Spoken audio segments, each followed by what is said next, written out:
अमावस की कहानी दिल्ली के नोएडा से सामने आई है। पति के स्वर्गवास हुए 5 साल बीत गए और मन के वासना उन्हें तंग कर दिया। फिर एक दिन मालकिन सोचने लगी क्यों ना अपने घर के नौकर नेपाली चाचा से मदद ली जाए।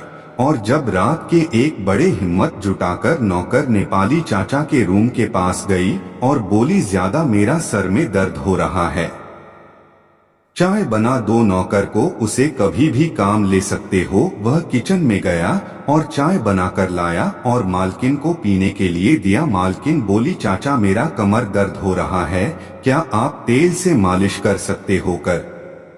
बोला मालकिन, इसमें क्या बात है, तो मैं अभी मालिश कर देता हूँ। और रात के 1 बजे मालकिन नौकर से तेल मालिश करवाने लगी। धीरे धीरे मालकिन गर्म हो गई। फिर बोली, मेरी जांघों में काफी दर्द है, जरा वहां भी मालिश कर दो। नौकर साड़ी हटाकर मालिश करने लगा। सुंदर चिकनी जांघों को देखकर बूढ़े नौकर की जवानी फूटने लगी और वह मालकिन को तेल मालिश करते करते नाजुक अंगों को असफल करने लगा। मालकिन तो यही चाहती थी। तभी नौकर का हाथ पकड़ ली और अपनी तरफ खींच ली और अपने बेड पर लिटा ली और फिर उसे नागिन की तरह लिपट गई। और नौकर भी फुल मूड में था, न करते हुए मौके का फायदा उठाने लगा और विधवा जवान मालकिन के जिस्म की प्यास बुझाने लगा। तभी अचानक मालकिन की ननद जाग गई और भाभी के कमरे से आ रहे आवाज को सुनकर भाभी को आवाज लगाने लगी। तभी मालकिन ने दरवाजा खोल दिया और बोली, नेपाली चाचा से तेल मालिश करवा रही थी, मगर बात तो समझ रही थी कि लगवाते समय ऐसी आवाजें थोड़ी ना आती है, क्योंकि वह मोबाइल में 61-62 वाली वीडियो देख चुकी थी। तभी ननद बोली, भाभी मुझे भी दर्द हो रहा है, अगर तुम मालिश करवा चुकी हो तो नेपाली चाचा को मेरे पास ले लो, मेरे भी मालिश कर दें और मैं सो जाऊं। तभी मालकिन नेपाली चाचा को ननद के कमरे में भेज दी और बोली, जाओ जल्दी मालिश करके वापस आ जा।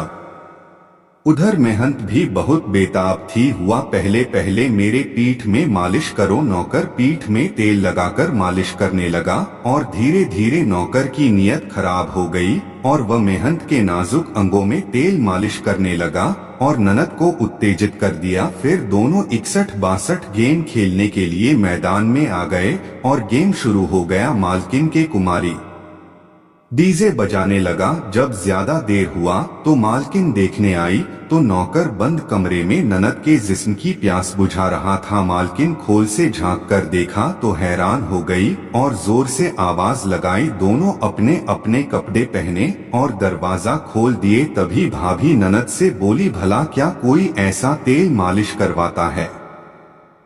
तभी ननद गोलीबारी, तुम भी तो ऐसे ही मालिश करवा रही थी। मैंने रेखाए की ननद और भाभी सहमत हो गई और दोनों नौकर को बेडरूम में ले गई और दोनों बॉलिंग करने लगी और मुद्दे नौकर से बैटिंग करवाने लगी। नौकर बैटिंग करते करते थक गया और हर रात मालकिन और उसकी जवान ननद दोनों नौकर के साथ अपने अपने जिस्म की प्यास बुझाती रहती थी। मगर एक रात सास अपनी विधवा बहू और बेटी को नौकर के साथ आपत्तिजनक हालत में पकड़ ली और बोली, तू डर मत कर, मेरे घर से निकल जाओ, वरना मैं अपने छोटे बेटे को बताऊंगी तो तुम्हें मौत के घाट उतार देगा। और न करने वाली की जान बख्श दी और उसे अपने घर से भगा दी। तो दोस्तों, आजकल किसी पर भी विश्वास नहीं कराना चाहिए। अगर आपको वीडियो पसंद आए तो कृपया इसे अपने दोस्तों के साथ शेयर करें और सब्सक्राइब करें।